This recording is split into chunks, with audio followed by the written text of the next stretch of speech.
A Kodak engineer walks into his boss's office in 1975, carrying a device that will eventually destroy the entire company. His boss looks at it, understands exactly what it is, and tells him to put it away. The device sits in a filing cabinet for nearly 2 decades. When it finally comes out, Kodak is already dying. To understand how a company can invent its own killer and then hide it from itself, you have to understand what Kodak was at its peak. In the early 1970s, Kodak controlled roughly 90% of film sales in the United States and about 85% of camera sales. It was not merely dominant, it was the market. The word Kodak was so woven into American life that people called the most important memories their Kodak moments. The company had been built on a single, elegant business model.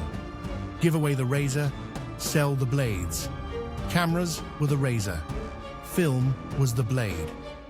Every photograph anyone took anywhere in the world required Kodak's chemistry, Kodak's paper, Kodak's processing. It was a recurring revenue machine decades before anyone used that phrase, and because it worked so perfectly, it created a psychological trap that would prove almost impossible to escape. In 1973, a 24-year-old Kodak engineer named Steven Sasson was handed what seemed like a minor assignment. Figure out if the charge-coupled device, a light-sensitive chip being developed in research labs, had any practical applications. He worked on it quietly for 2 years. What he built in 1975 used a CCD sensor, a movie camera lens, and a portable cassette tape to store the image. It weighed about 3.6 kilograms. It captured a black and white image at a resolution of 0.01 megapixels. It took 23 seconds to save a single photograph. By almost any measure, it was crude, but it worked. Sasson stood in front of a small group of Kodak executives and showed them a photograph taken without film, developed without chemicals, displayed on a screen. The reaction, by his own account, was not excitement. It was a question. How long before this could threaten our business? His answer, honest, careful, based on the mathematics of Moore's law, was around 15 to 20 years. The executives relaxed. 15 to 20 years felt like forever.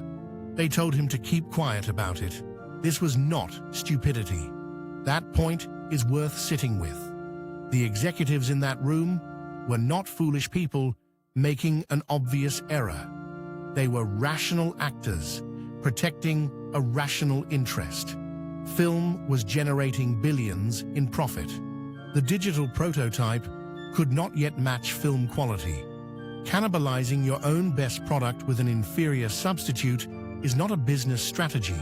It is recklessness.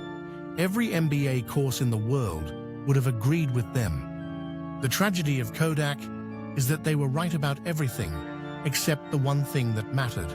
Through the 1970s and 1980s, Kodak continued to quietly fund digital research. More than $1 billion flowed into it over those 2 decades, according to various estimates. They were not blind to the technology. They understood it deeply, probably better than anyone outside of a few university labs. But funding research and actually building a business around it are separated by a vast institutional distance. Inside Kodak, film was not just a product. It was the entire identity, the entire incentive structure, the entire measure of success. By the early 1990s, the window was closing. Japanese competitors, Sony, Fujifilm, were moving aggressively into digital territory. Fujifilm in particular had made a strategic decision that Kodak never could: to treat digital not as a threat to be managed, but as a business to be won. Fujifilm invested in digital while simultaneously cutting costs in its film division. It used film profits as fuel for a transition. It was the strategy Kodak's own engineers had been quietly advocating for years. In 1996, Kodak made one last major bet on film. It launched the Advanced Photo System, a new film format developed in partnership with other camera manufacturers. The timing, in retrospect, is almost painful to consider.